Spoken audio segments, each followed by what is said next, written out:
মুর্শিদাবাদ নিয়ে ভয়ঙ্কর তথ্য দিলেন একজন আক্রান্ত মহিলা। সেখানে মিডিয়া পৌঁছে গিয়েছিল, তাদেরকে তারা কি জানালো ভিডিওটা দেখুন।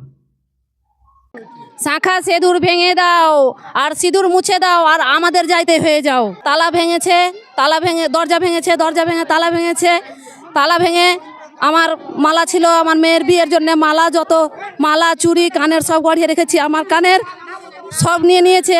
দিয়ে বলছি যে ভাই তোমাদের জোড়হাত করছি, আমাদের এসব নিও না, আমরা গরিব মানুষ হাতে খেটে খাই, সব নিও না, আমার মেয়ের বিয়ে লেগেছে। বলছে তোর মেয়ের জন্য আমরা আছি। তো আমি যে আমার স্বামী নাইখো বাইরে আছে। বলছে এতগুলো তোদের স্বামী আছে, তোদের চোখে পড়ছে না? আয় আমাদের সঙ্গে হয়ে যা, তোদের জন্য আমরা আছি, আমাদের যাইতে হয়ে যা, আমাদের যাইতে করে নিব, তোর মেয়েকে আমরা নিয়ে যাব। এতগুলো তোর মেয়ের স্বামী ভাতার আছে, তোর ভাতার আছে, তোদের চোখে পড়ছে না? এইসব বলছে। আমি পা হাত ধরে জোড়হাত করছি, আমাকে লাথি মেরে ফেলে দিয়েছে। জোড়হাত করে আরাধনা করছি, আমাকে ধাক্কা দিয়ে ফেলে দিয়েছে। সব অলঙ্কারগুলো নিয়ে যাচ্ছিল, আমি করছিলাম তো আমাকে ধাক্কা দিয়েছে। বাচ্চাটাকে বলছে যে তোর মেয়েকে দিয়ে দে, তোর মেয়েকে আমাদের সঙ্গে করে নিব, আমরা বিয়ে করে নিব। আমি বলছি জোড়হাত করছি, আমার এইসব মেয়েকে ওই সব করিও না। আঁচলের তলে আমার মেয়েকে আমি লুকিয়ে রেখেছি। শুক্রবারের দিন হয়েছিল ঝামেলাটা। শুক্রবারের দিন 4টার থেকে শুরু হয়েছিল। 4টা থেকে পুরো বাড়িতে ভাঙচুর করানো হয়েছিল। ভাঙচুর করানো হওয়ার পর শনিবারের দিন 8টা পৌনে 8টার দিকে আমাদের মেহবুব কাউন্সিলর যে আছে উনি এলো। উনি মেহবুব কাউন্সিলর আমাদের 16 নম্বর ওয়ার্ডের কাউন্সিলর, মানে মেম্বার। উনি এসেছিলেন। আসার আধ ঘন্টা পর উনি দেখে গেলেন। দেখে যাওয়ার পর শনিবারের দিন তারপর আবার এরকম ঝামেলা হয়ে গেল। সমস্ত বাড়িঘর জ্বালিয়ে দেওয়া হলো, মেয়েদের উপরে অত্যাচার, মেয়েদেরকে খারাপ নোংরা ভাষা বলে গাল দিচ্ছে।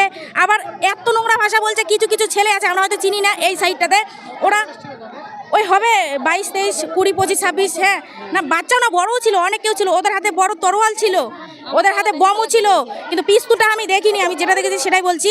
কিন্তু এত নোংরা ব্যবহার করেছিল ওরা।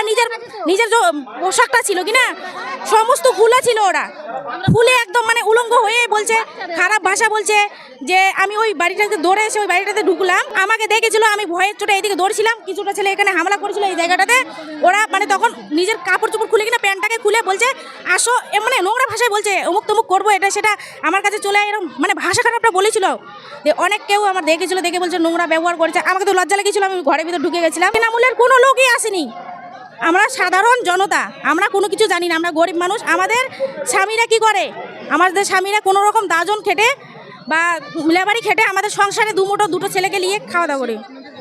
হ্যাঁ, বিএসএফ পুলিশকে ফোন করা হয়েছে, 4 ঘন্টা ধরে ফোন করা হয়েছে থানাতে।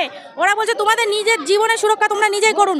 কোনো পুলিশ আসেনি, বলছে অন্য জায়গায় হচ্ছে, ওখানেই আছে, এখানে আসতে পারেনি।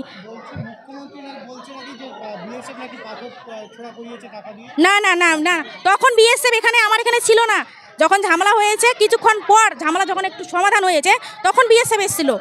ঝামেলা সমাধান হওয়ার পরে, এত কিছু হয়ে যাওয়ার পর তখন প্রশাসন এসেছিল। তার আগে কেউ আসেনি। যদি আসতো এত কিছু হতো না। তো আপনারা ভিডিওটা দেখলেন, মানে এইভাবে কিন্তু অত্যাচারগুলো হয়েছে মুর্শিদাবাদে।